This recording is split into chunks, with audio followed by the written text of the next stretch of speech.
Dap, tabi ka dyan. Woo! Diskargado na naman.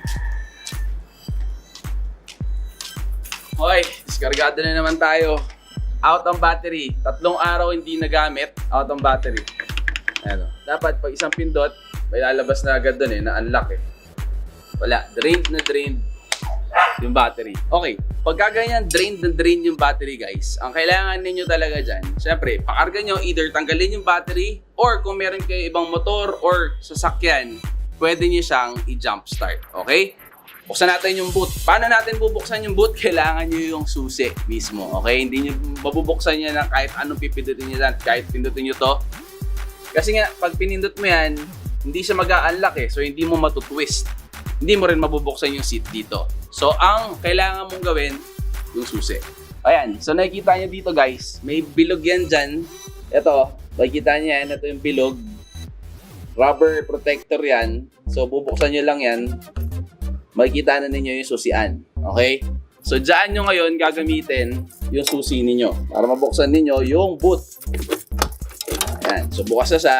Huwag nyo kakalimutan ibalik to para din protection dun sa ano. Kasi, syempre, yung mga putik na galing dyan sa sa gulong. Okay. Dito tayo sa taas. Okay. So, isa sa importanteng laman dapat ng compartment ng isang motor, lalo na pag scooter kayo, yung hindi dipadjak na pwede nyo kadyutin, ay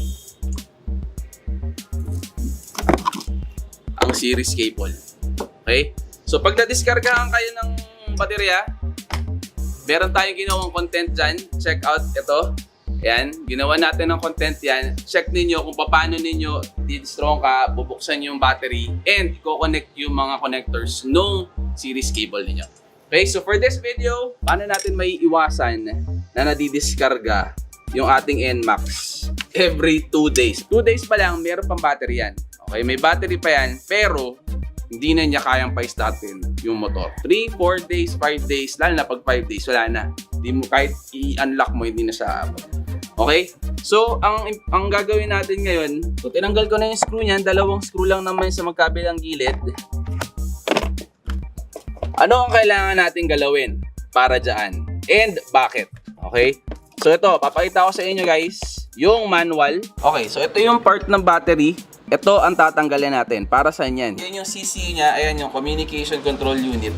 Yan yung sa Y-Connect natin. Okay? So, tatanggalin natin siya kasi for some reason, ewan ko din guys hindi ko alam kung bakit ginawa ng Yamaha na tuloy-tuloy yung kumbaga yung pagbabato niya ng signal nang hindi nag-off. Dapat kasi parang alam mo, ewan ko put it in the comment section below guys kung sa tingin niyo tama yung sinasabi ko na sana ang ginawa ng Yamaha, pag in-off yung motor or naka-totally off siya, dapat naman hindi na kumukonsumo ng battery yung di ba? Yung sa Bluetooth ng CCU na yan, sa Y-Connect. Otherwise, ang nangyayari, nauubos yung baterya. So, ang gagawin natin, ito. Okay. So, ito ang kailangan nating tanggalin. Dahil ito yung sinasabi ko sa inyo na tuloy-tuloy yung pagkain ng battery niya. Yan yung sa Y-Connect. So, kailangan lang ninyo ng plies. Ingatan niyo guys na hindi yung wire ang nakakapit, tas yun baka maputol yung wire niyo.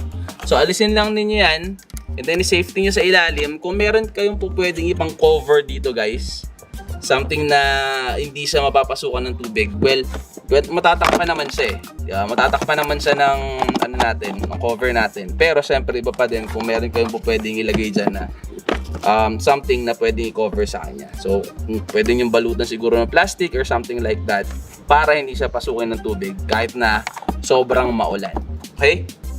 Okay. So, after yung tanggalin na yun na ang problema ninyo sa diskarga.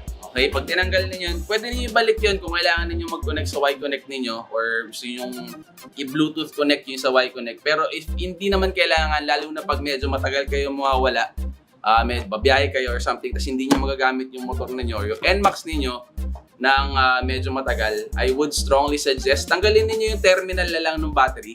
Okay? Para all together mawala na. Pero kung kunyari lang naman yun nga, problema ninyo is mga 2 to 3 days lang naman na hindi kayo na Hirap kasi, ang mangyayari niyan, every time na madidiskarga siya, either dadalhin mo dun sa kargahan ng baterya or i-series mo sa sasakyan mo or something, hassle, di ba? So tanggalin mo na lang yun. Pag tinanggal mo yan, obserbahan mo guys. Comment down below kung ginawa mo yon and then nasolusyonan yung yung problema mo sa pagdidiskarga. So ito, nakargahan na natin siya. Subukan natin mag-start. Then start. Okay na ulit siya. So yun guys, I hope nakatulong sa inyo tong video na to. Kung nakatulong sa inyo to, I hope you would click that like and subscribe. Click nyo rin yung bell para lagi kayo notified pag nag-upload tayo ng mga videos in the future. Comment down below kung ano pa yung mga problema ninyo sa mga motor ninyo, specifically sa NMAX ninyo, na gusto ninyong gawa natin ng video para makatulong na maresolbahan. Okay? So that's it for me. I'm out. Peace!